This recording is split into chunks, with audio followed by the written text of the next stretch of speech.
50s to lower 60s. Rain ends on Thursday. We'll hold on to some clouds and start to get cooler toward the weekend. I'm meteorologist Dan Zarrow. WPG Talk Radio 1450 presents Ask the Congressman. It's your opportunity to talk directly to Congressman Frank LoBiondo. Call 407-1450. Now, with Congressman Frank LoBiondo, here's Harry Hurley. Good evening and welcome to another, I promise you, exciting episode of Ask the Congressman. Your United States Congressman Frank LoBiondo from the 2nd Congressional District is here. This program is presented monthly in the interest of the public by Town Square Media, Atlantic City. Very proud to tell you not only can you listen to it on a variety of our platforms, both over, of course, the 1450 AM band, but also on FM at 104.9 FM on HD2. Simple to navigate to. If you have an HD radio, you will get right there, I promise you, with little to no effort, and it is in beautiful quality there. Certainly, you can listen as well at WPG1450.com, and tonight, view the program, because we're live and direct. Thank you, Chris Coleman, our Executive Program Director, who is navigating the digital aspect of tonight's program. So we're on our YouTube channel at WPG1450.com. I knew there would be a lot of interest in this month's program because there always is, and we have email questions for the Congressman that we've already received. You can check in at 609-407-1450, and without further ado, the star of the program, your United States Congressman Frank LoBiondo. Good evening, sir. It is great to be back with you, Harry. Good to see you. We have so much to talk about. Incredible local issues, of course, national issues, and let's start on one that you have been really on top of, and that's the Aviation Research and Technology Park. It's in the news again, and I'm pleased to report that it's good news because we've got a lot of bad news that's happening these days. Give us the latest. Well, this has really been sort of a long and torturous journey, so to speak, but thanks to a very strong partnership. And I must say that Denny Levinson, Frank Formica, Atlantic County government, Howard Kyle, have just been relentless. And you've got to throw into the mix here Stockton and Harvey Kesselman, that when things fell apart with the South Jersey Economic Development District, and I don't know how else to put what happened with them, Harvey jumped in. We had a problem with the federal EDA because South Jersey Economic Development District was holding the lease for those 55 acres, presented a real legal challenge. Harvey jumped in, agreed to take over the lease. Denny Levinson had to get Atlantic County to untangle the legal hurdles. That has all been just about completed. The ink is just about dry. The last hurdle is going to come about on March 1st with the CRDA, with the final component. The local financing board has put its pieces into place. And while we're always careful about the level of optimism that we are talking about here, we think that we are headed for a groundbreaking of the first of 7 buildings, which will be hopefully this spring. Now, we keep saying hopefully because we've made a lot of promises in the past, and for one reason or another, with situations out of our control, we've had problems. But what this means is that aviation stakeholders in traditional aviation or in UAVs, unmanned aerial vehicles, or drones, people who have a vested interest in being on site with the Federal Aviation Administration's Technical Center, with their laboratories, which are one of a kind in the world, wow, and their engineers that are one of a kind in the world, will have an opportunity to be in one of those 7 buildings. Now, that could be anybody from a Boeing or a Raytheon to a very small contractor that will have the opportunity to be on site. And what that means is that they can expedite the contracts, and time is money to these people. So we're looked to be in a very, very good position. Again, tremendous kudos to Atlantic County, Dennis Levinson, and the Atlantic County government for really pushing hard on this. Congressman, for those in our audience that are not aware of the fact that you are the chairman of the House of Representatives Aviation Subcommittee, it's a very important assignment, and you've done it for a number of years. I guess there was an interruption when the Democrats took the majority, but you've been at this for quite a while, and you've been involved in this project that you're talking about from second one. How much of a game changer can this be? How much of a game changer is it? Well, it has the potential.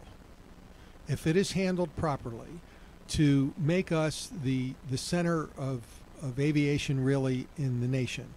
I don't think it's an overstatement to say that if this develops as it has the potential, and I keep using these words carefully, we think we could be the Silicon Valley for aviation, because we're combining traditional aviation with unmanned aerial technology. And when you have the only aviation technology center of its kind in the world in one spot, and the people who want to have their technology and their contracts expedited who would be coming here because there's no place else to go, I mean, how else can you describe it as to be the center of the universe for aviation? So with that means the private sector. These are a lot of these jobs. While we have 3,000 to 3,500 jobs that are currently at the tech center, both federal jobs and private sector jobs, the bulk of these jobs, basically all of these jobs that we expect would be coming in, are private sector jobs. This is enormous. So these are, we think, very high-paying jobs. We think these are very sustainable jobs, and we think this carries us far into the future. Congressman LoBiondo will be with us for the next 55 minutes. If you have a question, 609-407-1450. You can also email your question to WPG1450.com, and you can use the, while tweeting, you can use the hashtag WPG Ask the Congressman and tweet your questions in that manner, and we will get your questions right on the air. Jitney Guy is checking in. We'll get to you in just a little bit as well, and some of the other folks that have checked in. This was a story I was very proud to break. So this is your show, so I don't want to make it about me, but this is about you. I was very proud to break this story because for some reason, and I have a theory that many in the media are just lazy and they won't go after, a hard story. They rather just take whatever comes their way in a press release or something like that. But you, along with Congressman Pompeo and Zeldin, you did something that I thought, no matter how it turned out, was a huge just effort in demonstrating what a bad, in case we needed any further reminder at what a bad actor Iran is. Would you explain what you did vis-a-vis, pun intended, the visa request and some of the other things that you very, in a calculated, highly professional, almost like the three of you were like in the State Department almost, but also members of Congress. It had a lot, I thought, of just moxie and gravitas to it, and you really showed what a bad working actor they are. Well, this is a very interesting project, we'll call it. And Congressman Mike Pompeo is a very close friend who serves on the House Intelligence Committee with me. And Congressman Lee Zeldin is on the House Foreign Affairs Committee. And almost from the time the Iranian nuclear deal was announced, Congressman Pompeo and I were starting almost, I don't want to say jokingly because it's not a joking matter, but almost started to say, wow, our president, President Obama, and the Grand Ayatollah were talking about this new era of transparency and cooperation, and how the United States is placing so much faith and trust in the Iranians, and how they're going to be open for instantaneous inspection of the nuclear facilities, and how we can now trust them when we haven't been able to trust them for 40 years. And that went to the next stage where we looked at each other and said, well, why don't we put this newfound trust that the president's talking about to a test? Why don't we ask to visit and give them an opportunity to be able to show us directly what this all means? And then we looked at each other and said, well, this will be very hard to do. And then we said, well, why don't we try? So a lot of time, energy, and research went into how would we do it. We made a conscious decision not to alert the State Department because we felt that if we did that initially, that they would find ways to try to make sure that it would be shut down immediately. So I guess a couple of weeks ago now, after a lot of research, we went to the Pakistani embassy because we don't have an Iranian embassy. And at the Pakistani embassy, they have what is called an Iranian interest desk. and we had all the paperwork researched and filled out. We went to the Iranian interest desk. You might say they were rather surprised, that's an understatement, to see 3 members of Congress show up with the paperwork completely filled out, with our personal money orders, not government money orders, personal money orders from each one of us for the required fees in the appropriate amounts, applying for the visas. Well, they were pretty dumbfounded, and we made the applications, but we thought, once again, that this new era of cooperation should be demonstrated. We sent a letter along with it, which you have a copy of, to be able to show that we wanted to go in good faith, and of course we haven't had an answer back since then. Now, added to this, we thought this was also an opportunity for the administration, once we showed them what we wanted to do and why we wanted to do it, to get behind us and to say, for Secretary Kerry, we didn't expect the president to weigh in on this, but Secretary Kerry to instruct some of his folks to say, listen, this is a great opportunity for members of the United States Congress to come back and say, listen, this is a new era of cooperation, and we want to recommend and publicly do so to the Iranians to allow members of Congress to be able to visit Iran and to be able to see these things and show that everything we've been saying is true. Well, of course, just the opposite is the case. So we have not heard back from them. That's not a big surprise, but I think it further demonstrates the folly of the U.S. government and the agreement that they've entered into with Iran, whether it's the intercontinental ballistic missile part of it or the nuclear part of it or all the other parts of it that are pure folly, that the Iranians are laughing at us, the sanctions that were lifted with the billions and billions of dollars that are going to go to terrorists, et cetera, et cetera, et cetera. But we think we provided a valuable service to be able to point these things out. It was well done, no matter how it turns out, and they're not going to want you to inspect the hostages or any that are left or find out where Levinson is or if he's even still alive. They're not going to give up any of this, but it was a great thing that you did. Couldn't be more proud. Let me ask you about this. What was your reaction, because I haven't had a chance to interview you on this point, to what Iran did with our 10 sailors, one of them a female? They just emasculated, and to the female I would use a different term, but the same meaning. They paraded them. They had them on their knees. They had guns to their heads. They had our people crying.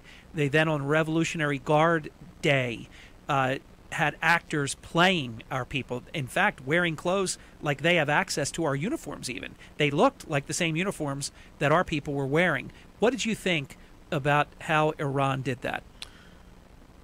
Well, radio won't allow me to use the language that I'd like to use with this, but this was a horrific demonstration of why these people cannot be trusted and why we shouldn't be into any agreement with them. And what is even more egregious than how Iran treated our sailors is the U.S. response, or lack thereof, to what Iran did. And this clearly demonstrates why our allies don't trust us and our enemies do not fear us.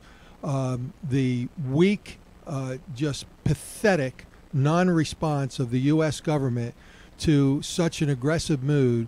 And I will assure you that there is much more to the story of how Iran came upon our sailors than what has made the media. And the Iranians are provocative. They wanted to completely humiliate us, to show in the eyes of the world how they could be dominant over America and Americans, and to humiliate us. And this is a terrible display on their part, and an even more horrific display by lack of anything on our part to show that we are accepting how they treated us. 19 minutes past the hour. Let's get our first break in. When we come back, it's a question that I've been really looking forward to address at several levels.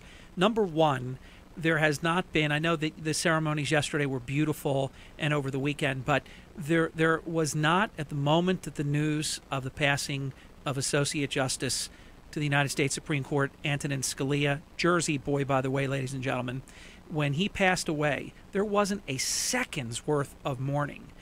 Our system is so hyper-partisan that from the second he died, it was almost joy on one side, looking for how they could get control of the ideology of the court. It was disgusting.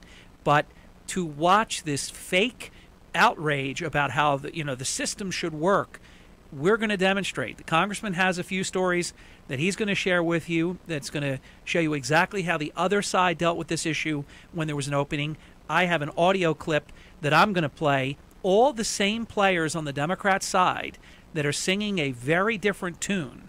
We're going to show you in just a couple of minutes how they handled this when President Reagan was in office, when the first President Bush was in office, the second President Bush was in office, and now suddenly how they think things should be handled now that there's a Democrat president. We're going to cover that next on Ask the Congressman. You can jump in at 609-407-1450, and we have a lot of your questions to get to. We'll get to them as well. No major problems on the Atlantic City Expressway or the Garden State Parkway. No problems reported along the Black Horse Pike or the White Horse Pike. We have typical volume building for Route 9, also heading along routes 47 and 347. The report is being brought to you by the Exergen Temporal Scanner Thermometer. No need to wake a child to take a temperature when they're sick with the Exergen Temporal Scanner Thermometer. You can now take your sleeping child's temperature with just a scan across the forehead. Pick one up at Walgreens or other fine retailers today. I'm Cheryl Ann Kennedy for WPG 1450. Go home traffic. A dry, fairly quiet night ahead for New Jersey. We'll see partly to mostly cloudy skies as lows dip into the lower to mid-30s, so it'll be cool tomorrow morning. And then rain will start to move in from south to north during the day tomorrow. Highs in the lower to mid-40s. As temperatures cool off tomorrow evening, we could see a bit of wintry mix, especially around North Jersey. Rain continues into Wednesday, and that's when we expect the heaviest rain of the week, especially late in the day Wednesday.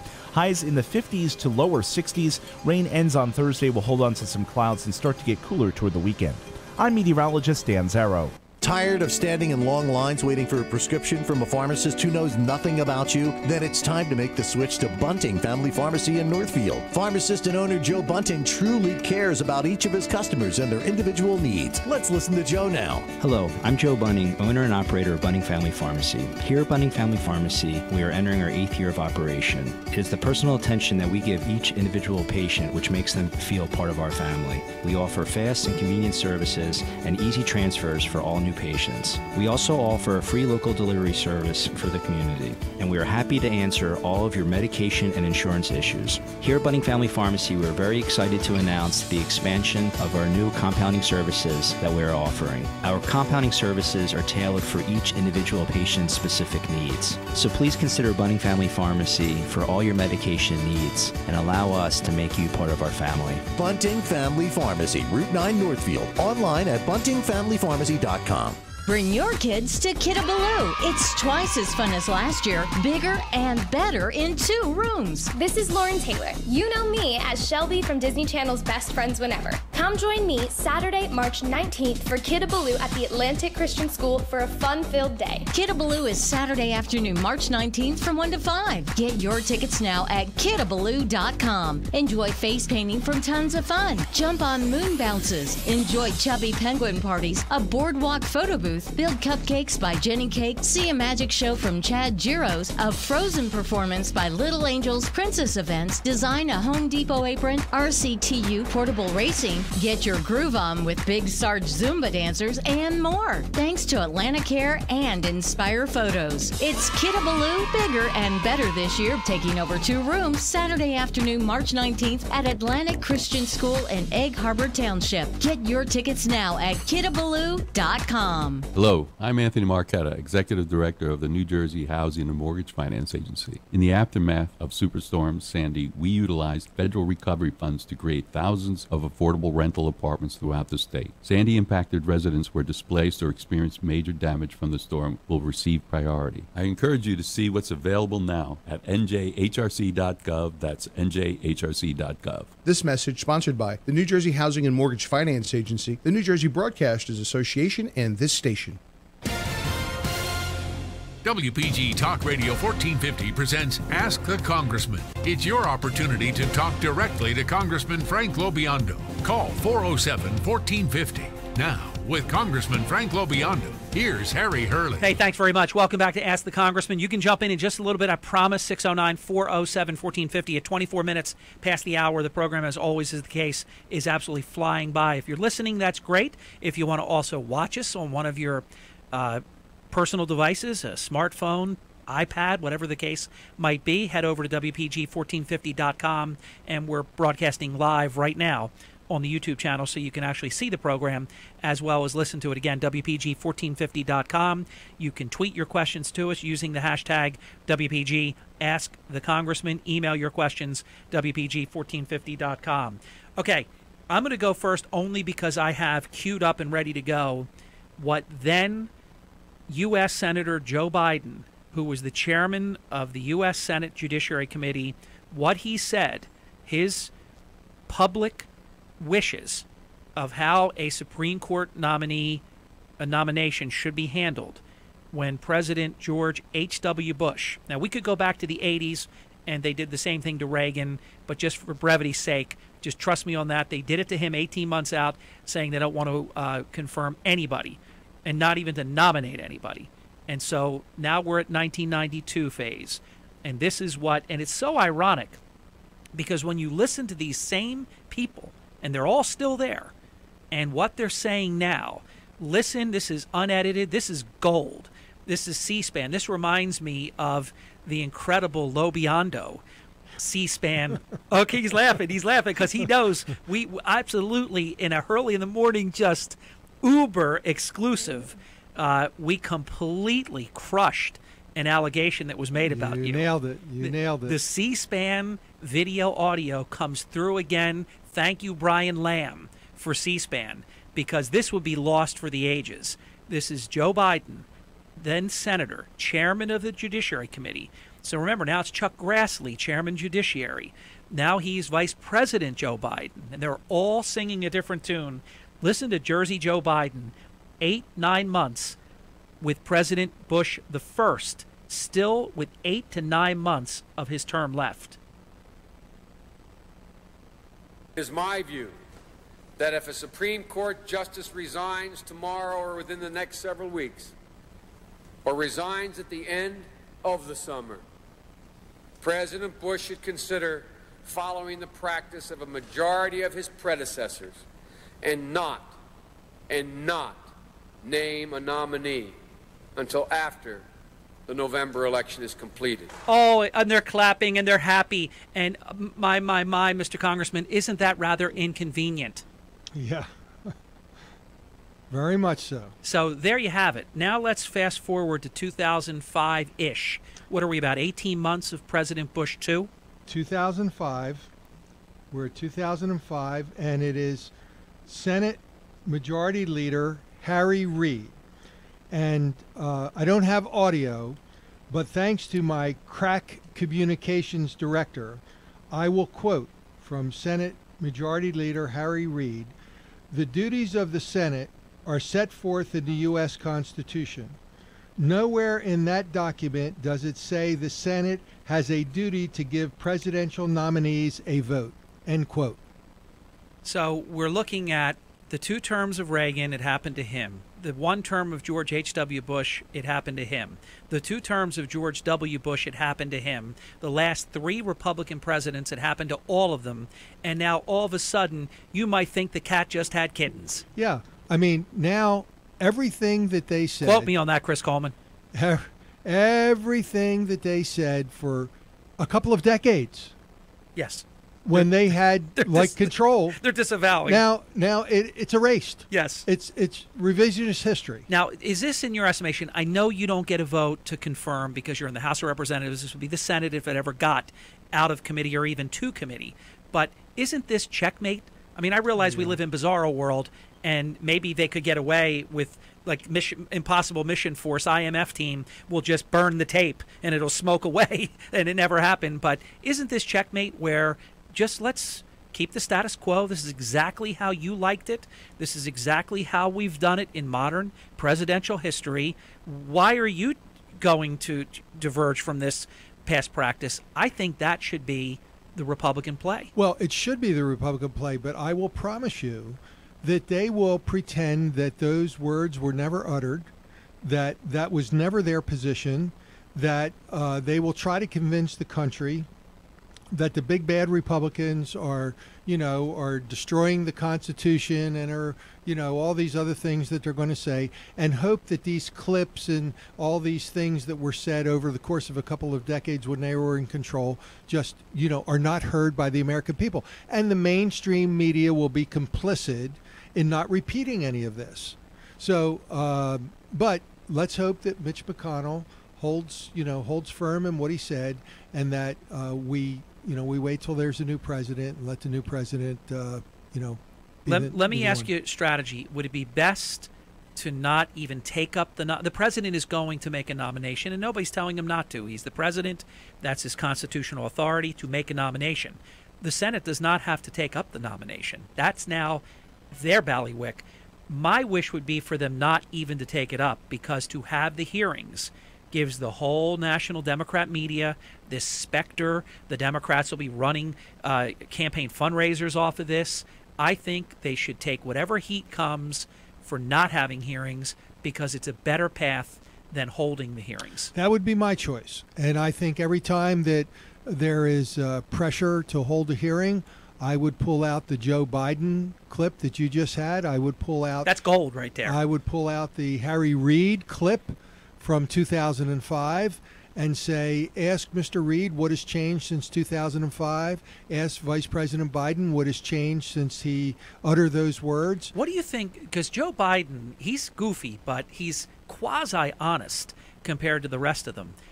If somebody interviews him and they play him saying that, that's not apples and oranges. I mean, that's a Macintosh apple next to a beautiful Macintosh apple. It's the same thing. What could he say to that? Well, I want to take my advice now, like the president said. Yeah, we left him out. I'm really he filibustered Alito. I'm really sorry I said that. I'm wiser now than I'm older. I should take my advice now. I'm older now and I'm wiser, and I understand things differently. I mean, what's he going to say? What do you think about the earlier part of sort of my preamble to this, that the death of a 30-year, that's an incredible career of public service on the highest court in the world, that there was I'm not saying that people like you and good people didn't individually do it, but the media, the national Democrats, and it forces the Republicans, they can't sit back and do nothing, but they jumped on this from second one about the opportunity to either reshape the court liberal or to find a way to block that from happening. No surprise, we're in hyper ugly partisan times, but that was disgusting. It was disgusting, and what is even more disgusting to me is that if this had been reversed with a liberal justice, the national media would have been shredding Republicans, would have been just shredding Republicans for fundraising off the death of a respected justice. And, they hold such a double standard when it comes to Republicans or conservatives that you wonder how they can go to sleep at night and get away with this kind of thing. I know. It's unconscious behavior. It's suspension of belief. What are your thoughts? A lot of people might not remember. We've been very blessed, and I could go back even further. New Jersey has had a presence on the high court. Sam Alito is a New Jersey boy. He's terrific, I think. I'd be shocked if you disagree. Antonin Scalia. And you think about how partisan America is, and yet Antonin Scalia and Ruth Bader Ginsburg, best buddies. Vacation together, go to plays together. There was a great interview that was done with Scalia maybe a year or two ago. I'm trying to remember who the interviewer was. It was a Fox interviewer. And they asked him about that. They said, how can you have such a caustic review of one of your fellow justices, remarks, and then the next day be just best of buddies? He said, that's the way it works. He said, it's nothing personal. He said, he says, that's how we do things. And the guy was so good-natured, but he had such a keen mind when so able to articulate his points of view that even the most liberal of court clerks or justices or lawyers are going to read his thoughts and read his rulings for decades to come, because the guy, you know, and what struck me, Harry, was when he was asked about how he looks at these things, he said, I don't look to how the Founding Fathers might have looked at it today. It's how they looked at it then. Yes. And that's what it is. I know. So we don't do revisionist, judicial findings. It's how the Constitution was written. So he said, when we talk about the death penalty, they didn't have the electric chair back then. They had hanging. Right. You know, that's what they had. Yeah, or shooting. Yeah, firing squad or hanging. That's what they had. So you have to interpret it as with what they were dealing with. Right. So an electric chair that came later was the equivalent, if you approve it, of the same type of capital punishment that they permitted to be constitutional. Exactly. The other thing, and it's sort of in the same ballywick of what you're saying, insofar as I heard Scalia so many times talk about, and this notion, and he was very glib, and I just love the way that he would write and how he would speak. He'd say this notion that it's a living, breathing document. He would say, no, it's not. He said it is to be interpreted how it was written. As it was written. As you said. Yeah. Which is so good. I want to let guest listener Bill know we've answered your question, because it was one of my questions that we already had for the Congressman with respect to the issue of replacing the Supreme Court opening. So that question has been asked and answered, Bill. And Jitney Guy, who's a legendary friend of the station and just great out there on social media, Twitter, and just a wonderful, wonderful listener. To Jitney Guy, we asked about the planned trip to Iran and what the Congressman hopes to accomplish. And I hope that you were here, Jitney Guy, to get the full answer. It was very comprehensive in nature. Let's get our last break in. If you want to jump in, 609-407-1450. Phone lines are open. We've got a lot more ground to cover. A little bit later in the hour, we're going to cover the issue of the Safer Grants program. You know, I think this is just a important reminder that every year when the Congressman sends out certain things, whether it's applicants to earn a commission or whether it's safer grants that are available, sometimes these things go by and folks don't pay attention. You go talk to the families that I was dealing with on a daily basis when young families were going to lose their sole source of income for a spouse, and in many cases multiple children. And it was a safer grant in Atlantic City that saved so many important positions within public safety in Atlantic City. Never more important than now with the financial challenges that this county and this area has been dealing with. So we're going to give the Congressman an opportunity to talk about the Safer Grants program as well. We're going to talk about what I have coined. I think I have to give Roger Stone credit for it because I can't remember who coined it first, but Trump NATO, because it is a phenomenon. And anybody, if finally the national media is begrudgingly starting to have to understand you can't ignore what's going on right now. I mean, it's happening. It's just a matter now, can it be stopped? And I can tell you that until the others coalesce, it can't be stopped. And they don't seem to have the ability to check egos in. As I've told you in the past 30 minutes, it's almost Cruz saying Rubio smells, Rubio saying Cruz sweats, get out of the way. Kasich is dissing women in the kitchen. I mean, this is getting absolutely crazy time.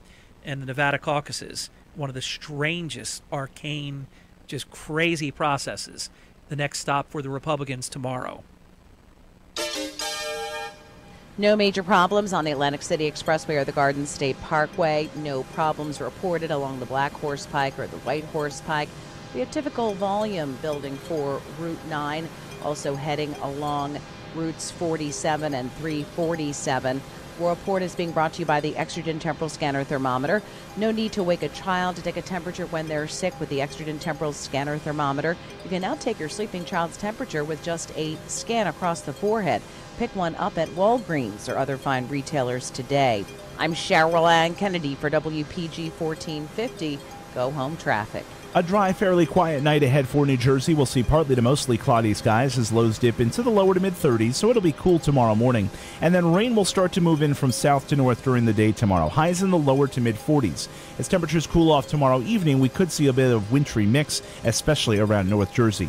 Rain continues into Wednesday, and that's when we expect the heaviest rain of the week, especially late in the day Wednesday. Highs in the 50s to lower 60s. Rain ends on Thursday. We'll hold on to some clouds and start to get cooler toward the weekend. I'm meteorologist Dan Zarrow.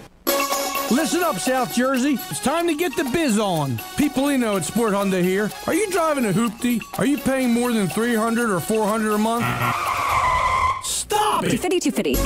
Right now, get a 15 Hyundai Elantra or Sonata, Accent or Veloster, and only pay $250 down and $250 a month. All cars, auto, air, power windows, and get America's best warranty, 10-year, 100,000-mile with the Hyundai Assurance. Yeah, baby. Stop throwing good money away on your hoopty. Get in, get out, and get driving for only $250 down and $250 a month. If $250 down and $250 per month is too much, we also have a great selection of yesterday's trade-ins, reconditioned and certified. Yes, it was somebody else's, but it's new to you and it's ready to roll. Bad credit? Forget it. Bruised or nicked up? We can fix it. Don't go where you get treated like a second-class citizen. Sport Hyundai will get you driving and hook you up every step of the way. So we'll see you at Sport Hyundai on the Black Horse Pike next to Sam's Club, where Peteville and EHT meet, or find us on the web at sporthyundai.com. Copiers Plus. Great news, South Jersey. Copiers Plus is the only name you need to know for Lanier office printers and copiers throughout South Jersey. Copiers Plus is your authorized Lanier dealer, and they offer their award-winning products and services to businesses throughout South Jersey. Need service? Not a problem. Let the pros from Copiers Plus provide a free on-site evaluation and inspection of all your office copiers and printers. Your scanner stopped working? Copiers Plus can take care of that as well. Lanier and Copiers Plus are your partners in business. Copiers Plus also offers flexible financing options. Visit them at copiersplus.com. Copiers Plus is the name you need to know for Lanier printers and copiers throughout South Jersey. For a free on-site evaluation and inspection of all your office copiers and printers, go to copiersplus.com. Copiers Plus. Services are specialty. Join hypnotist Mark Patrick and lose weight or stop smoking for only $49.99 guaranteed. Thursday, March 10th at the Ramada Hotel in Vineland. Weight loss starts at 5:30 and stop smoking at 8 p.m. And Saturday, March 12th at the Holiday Inn Express and Suites Hotel in Absecon. Weight loss starts at 10 a.m. and stop smoking at 1 p.m. WPG Talk Radio 1450 presents Ask the Congressman. It's your opportunity to talk directly to Congressman Frank LoBiondo. Call 407-1450. Now, with Congressman Frank LoBiondo, here's Harry Hurley. Let's continue on the presidential thread, and then we're going to open up the phone lines. Carl in Egg Harbor Township is standing by. 609-407-1450 phone lines are open. Let me ask you a question about our good friend Governor Christie has exited the race. I thought he did the professional, proper thing. He saw no path. He got out quick. Governor Bush, very classy, saw no path, got out quick. So what was 17 is now down to 5. Honestly, I think Kasich should have dropped out. I think that Dr. Carson, and I love them both, should have dropped out. But I think ego and pride and some other things get in the way. And I think that Governor Kasich has a desire to be able to come home for the Ohio primary. And I can sort of understand that. He's running a Spartan-like campaign, so he can hang in there. And, it's almost no harm, no foul. But it's pretty much then there were 3. This, I think you will agree, and you and I have been chronicling these elections even before the 25 years that we've been on air together, Congressman, that there's been nothing like it ever, I don't think. I mean, that is probably the biggest understatement of the decade. You appear to be impervious to it, and I think there's a reason for that, because I've often said you work like you're on 90 days probation the whole time you've been in there, but there is a really foul anti-establishment mood, period. Well, that too is an understatement. I think there are a variety of reasons for it. And there's a lot of blame to go around, but because there have been so few results that have actually produced anything good, and the president has talked about this era of cooperation and how he wants to work together. And the reality is he has blocked everything at every juncture. And if he hasn't gotten things his way, he's just stopped everything in its tracks. He should have took a page out of how the Republicans worked very effectively well with President Bill Clinton. Well, I was going to bring that up. That's the blueprint. Welfare reform, balanced budget, surplus. Yeah. I mean, all of these things that say what you want about Bill Clinton. Military affairs. Bill Clinton gave a playbook for this stuff with the Republican Congress, and the opportunity was there for President Obama. He completely rejected it. And while, yes, Republicans maybe could have or should have done a better job, when the president has said no to everything, the idea of just shutting the government down and defaulting and letting things swing in the wind, I just don't think was a good option. And as a result, Donald Trump has tapped in to that anger, to that frustration, and to that really this vein of, we can't take it anymore. And this political correctness that nobody will say what's really on their mind. And, my goodness, he says exactly what's on his mind. Who would And believe... not only does he not pay a price, he is lifted. I mean, people are, how many times the media thought that something he said was the end, and then they realized they've just been tone deaf to reality. People thought the dust up with the Pope. That was a gift from God for Trump in South Carolina. He doubles down. Then you notice he's very, and I know him, so I've seen this. He is great at the confrontation. He's also great at pivoting the next day, even many times, to calming it all down. He's very good at that. He was not. I mean, after carving Jeb Bush up, let's face it, I think he took Jeb Bush out. He did. He said low energy. He just emasculated him and made him look just completely foolish and just a horrible candidate. But the day after the primary in South Carolina, he says he's a good man. It just wasn't his time. In 2012, he would have won. I mean, it's a great answer because look, he carved the Bushes up, and then he just pivots, and now he goes on to the next one. Yeah, and he puts the marker out there that if you tangle with him, he will just carve you up into little tiny pieces. 609-407-1450 phone lines are open. Carl is in Egg Harbor Township. Welcome to Ask the Congressman.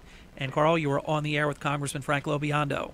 Congressman, all these things that Hillary's done, Benghazi, and she emailed her daughter Chelsea that it was a terrorist-like attack, and the Prime Minister of Egypt and the President of Egypt saying the same thing, and even the Clinton Foundation. Is there anything that the House, or your side, the House, can do to bring these charges forward? I mean, it's so many things she's done that are illegal. I mean, her server. I mean, is there anything he can do to bring pressure to bring the FBI to charge her, arrest her, or whatever? Well, Carl, I think you probably know the answer to that question. The House of Representatives nor the Senate can pressure the FBI to do anything. Okay. The FBI is conducting an investigation. The FBI is going after reconstructing the server that supposedly has deleted 30,000 emails, and I've been told they have a lot of them. Well, we believe that they have reconstructed. They've been very tight-lipped about how many, if any, but we think they have. And let me interject. If out of those 30,000, many of them, could be thousands, could be tens of thousands of them, are truly work-related.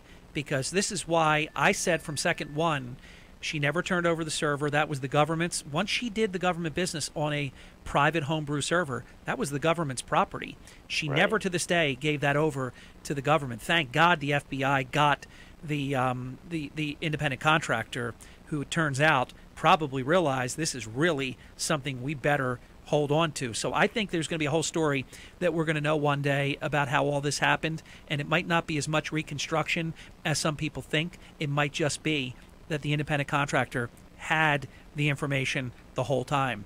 And if thousands, even if it's 100, if it's whatever it is, if it's thousands of these emails that are work-related, and she made it a point to print 55,000 emails. What lunatic would ever do that instead of saying, here's the server, or here it's all on this hard drive or thumb drive, whatever. Print 55,000 hard copies so that the law enforcement controlling legal authorities couldn't do the things they can do. Like like with an email, Congressman. If I send an email to your aide, it's from me to him. If he writes me back, it's from him to me. Well, if I just print one copy of something, first of all, stuff could be deleted from it. It doesn't have all the same information and the fingerprints and footprints and all that. If a lot of these turn out to be work-related, she's history. Right. Now, here's what we collectively do not know. Okay. The Benghazi hearings. Oh, boy. That the FBI has been monitoring closely. There is those Benghazi hearings are, the FBI is getting information from those hearings, and the FBI is in fact doing investigations, I believe, from those hearings. Now, they're not telling you what they're picking up. They're not Right. telling you what they're investigating. And last week, Trey Gowdy, because it's lost in all this, there's just too much. Scalia dies, the presidential elections, all this stuff. Yeah. Trey Gowdy dropped some ingots of gold, basically saying that they had an incredible week. Everything that they're doing is going to the FBI. Now, Okay. the FBI, they cannot indict. Right. They can turn over recommendations to the Department of Justice. Right. The Department of Justice, the Attorney General, then makes a boy, decision on Loretta, what to do. And I am convinced the Attorney General will not do anything without the President of the United States being in agreement. Could there be an okey doke that they know all along they're going to be indicting her, and this is the easiest way? Joe Biden doesn't have to spend a penny, and they indict her, and there you go, and in comes Joe Biden? Anything is possible. I think, and this is just me, that you would see some signs. How can they, Congressman, there's been over 1,600 classified documents. Okay, here, I'll tell you how. How can I'll they tell you not how. charge? I'll tell you how. The legality of it is that they were sent to her with the headings clipped off. Now, there's no doubt that they were classified. But I'm told she's responsible to know the content. She is. But did she send them anywhere? How about the email where she's being told, there's a problem, I can't send it to you this way, it's classified, and she said to clip the header off? How about that? Well, that's what we're going to find out about. Well, they've got that. Well, that's what we're going to find out about. Now, I will tell you that the classified emails that were not made public, that I received them along with my colleagues on House Intelligence in a binder. There, you could not misinterpret the level of classification of these emails. There's no misunderstanding. I don't care which way she turns, twists, wiggles. Is in my estimation only corruption at the highest level, meaning the president, the attorney general, could keep her from being charged. I believe that Comey will be the recommendation of the FBI to indict her. Well, I'm not an attorney, but I am told that there is, I've been briefed by some people that I do not believe are political at all, but are sort of very strict legal minds, that they're looking very carefully at the legality of what's indictable and what's not indictable. Now, you know where I'm coming from on this, but they want to make sure that if they make recommendation, they have a strong case, and that a lot has to do on how they were handled once she got them. Now, that's what these FBI experts are looking at. But what about the fact that her and Uma Abedin and Cheryl Mills, then they have this Sidney Blumenthal, who the president said can have nothing to do with my administration. He's sending recommendations on secret. He's getting shared stuff, and Sidney Blumenthal turned over documents to the FBI that Hillary Clinton did not turn over. Well, I mean, this is to me, this is so beyond. General Petraeus better be lining up to get his name back, and some of these other people, Scooter Libby and others, because do you remember when Valerie Plame, how the national media had a fit for a year or two over Valerie Plame being outed? We know. I don't need your binder, Congressman, with the stuff that we're not allowed to see yet. I know from what we know that she was responsible on a homebrew server, sharing in the most reckless way assets, names, both American and foreign. This would have been blowing covers, possibly risking lives, risking incredibly sensitive information. And I don't care if somebody clipped off the heading. It doesn't have to have Bozo the Clown noses in red saying classified to know if you're outing people in those documents. I'm with you. Then Listen. she said at a town hall, the next president, guarding our secrets, our digital secrets, is one of the most important things for the next president of the United States to do. She said that. Well, so there's no misunderstanding. I am totally with you. I am totally with you. But the FBI can recommend. The Attorney General has complete discretion to decide what to do with that recommendation. Will this be like John Mitchell, though? Remember John Mitchell? They hounded him right out of office because he wouldn't do the right thing. But these people just get away with it. This may be a different story. Now, what worries me is the timeline, because the FBI won't be rushed. I don't believe Comey can be compromised. But I also don't know the timeline of the private server. I don't know the timeline of some of this other stuff. And now I'm getting a little bit concerned that, we're running short on time. Oh, so in other words, she'll be the nominee for President of the United States, so you can't charge her and indict her then. Or, God forbid, she'll be the President of the United States. Oh, we're not going to do it then. And then she'll have the Attorney General under her thumb. Something better happen. Well, it's...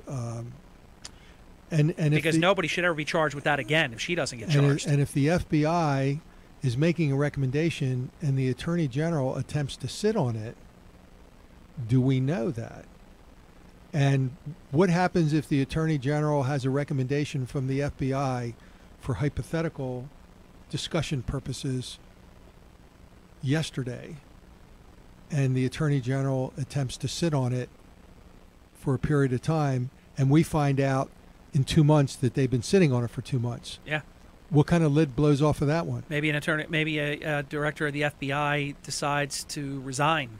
Well, that's what I would expect would happen, because this is too egregious. That would be a heck of a thing. That would be a heck Carl, of a let thing. me get in one more call, and then we want to finish up with this safer grant thing, because it is very important in general, and also specifically we know what it meant to Atlantic City and to literally dozens and dozens of Atlantic City professional firefighters, literally their jobs saved and their families being able to provide it for because of the Safer Grant program that we're going to be talking about.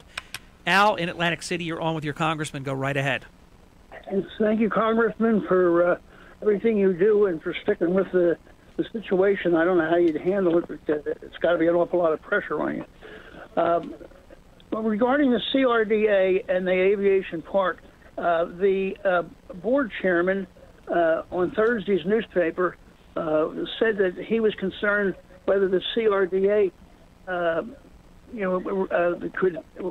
there was some qualms about the aviation park being outside the resort tourism district, and whether the money for the CRDA could be used for that.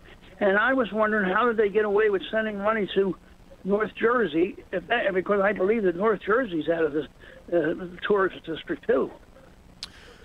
Well, I believe, and you may have listened to some of the interviews with Howard Kyle and read some of the follow-up to that the Aviation Research Park was pulled off of the agenda of the CRDA because the executive director had some questions about that. Whether that was or wasn't the case, I don't believe that it's worth going back and trying to dissect that. I talked to John Palmieri. John Palmieri assured me that whatever the reasons were was corrected, that whatever the reasons were, that it would be dealt with in a timely fashion. He's true to his word with a March 1st scheduled meeting confirmed by Dennis Levinson and Frank Formica. He assured me that it would be, I think, pretty close to a unanimous vote, that it would not affect the timeline of the groundbreaking for the first building. And that's all that really matters, is that we're moving forward. I think if whatever the reasons were that it got pulled from the agenda, if it was something more than just questioning of the appropriateness of the scope of the CRDA or something else, I just don't think it's worth it for me or anybody else to get into it at this point. Let's move forward. It's a positive thing. It's good news. We've got a lot of people that put a lot of work into this, and I understand what you're saying, but I think at this stage of the game we're in good shape and good timing and good position, and I know how to say yes and take a win. I'll accept that. Okay. There you go. Thanks. There you go. That's good. All right. We're going to shut the phone lines down because we have about 4 minutes to talk about an issue that I think is very, very important, and that is the federal safer grants. Congressman, you have always treated this as an enormous priority, and we've now learned how significant this is right here in Atlantic City. It's an enormous program across the country, and not demonstrated more significantly than right here in Atlantic City. And I might also say that Vineland, Atlantic City, and Pleasantville have all benefited from this program. But let me also say that while I was very pleased to be a partner with this, that especially Senator Cory Booker has been just tremendous to work with. Senator Menendez has also been very good to work with, but Senator Booker and I have been strong partners with any number of different issues, but especially on this latest SAFER grant for Atlantic City, for any number of reasons. As you pointed out in your sort of opening remarks, that the jobs to be affected by this were critical and very, very important. And the other thing that I think we had to look at here, with all that Atlantic City is going through, one of the things that has been mentioned but can't be mentioned enough, the challenges that we have. Can we afford to risk the safety of Atlantic City or the people who visit Atlantic City or the residents of Atlantic City by not having the appropriate number of police or firefighters? The answer is absolutely not. No. So how do we not do this? I mean, so when this opportunity presented itself, I knew for myself and for my office, and I contacted Cory Booker, and we said that we were going to go to warp 10 on this thing, and we were going to pull out all the plugs and do everything possible and join with the city and put every ounce of energy we had into this application. And it was the right thing to do for the city of Atlantic City. It was the right thing to do for the firefighters and their families. And it was one of these situations, Harry, where there was a good ending. It was a good story. And it was for the right reasons. And it's another one of those examples where a strong bipartisan working relationship produced a very good result. Congressman, you're on a job interview right now, a few hundred days away. 260. Who's counting? And what are your thoughts in terms of how you feel? Well, I feel good, Harry, about putting the district first, putting the people of the district before politics. I feel pretty good about some reviews that have recently come out about how I have responded to the people of the district and the needs of the district. And for those who will look at those issues and look at how I've responded to what I believe are the priorities of the district, whether it's been through Sandy or the most recent storms with Jonas, or whether it's been with police or with fire or with economic development or with veterans, I think I've demonstrated that repeatedly, year after year after year. And it's been a joy and an honor to be able to have the opportunity to serve the district. And I'm very happy for people to look at what I've done and how I've done it. And, you know, that's what America's all about. You know, take a look at each one of us, and if we've earned your faith and trust, I'm asking to, for your vote again. Final minute, and what I think our founders were just so wise, they said we will have this people's house, and you were to be closer to the people. The Senate would be 6 years, more deliberate. The House would be every 2 years. You've had to deal with that.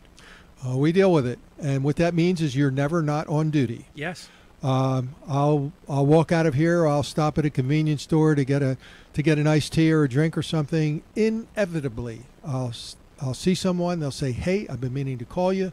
I've got a question about this, or I've got a problem," and that's an opportunity for me to say, "Sure, how can I help?" You got to build in extra time. A 15-minute trip, so you think, could easily be an hour. Or well, it's whatever it is. Take. It's whatever it is, and when you ask for people to vote for you, to put their faith and trust in you, you understand this is a part of the job. If you don't like it, you don't do it. But if you're going to do it, you need to do it right. You need to do it 100%. You need to know what's involved. So the church barbecues, the fire company breakfast, all of those things that are a part of it, that's part of the reward of it, to be able to help people, to be able to be involved in the community. And again, you either do it the right way or don't do it. To all of our listeners, thank you for your participation in tonight's program, your viewership, your listenership. We will be back next month for the next episode of Ask the Congressman. Congressman, thank you for a riveting program. Once again, outstanding, Harry. You're the man. Good to be with you, sir. Thank you. And we will be back in less than 12 hours. We have the Congressman has mentioned him this evening during his program. Atlantic County Executive Denny Levinson will get the latest on the county issues, because the county has financial issues to deal with that are directly affected, of course, by Atlantic City. Is the county now interested in the MUA? We're going to talk about all of it and more with Atlantic County Executive Denny Levinson. Quick news break, and the Mark Levin program continues right here on WPG Talk Radio 1450. On behalf of the Congressman, have a great night. WPGG Atlantic City, WSJO 104.9 HD2 Egg Harbor City, and everywhere at WPG1450.com. He's here. Now, broadcasting from the underground command post, deep in the bowels of a hidden bunker, somewhere under the brick and steel of a nondescript building, we've once again made contact with our leader, Mark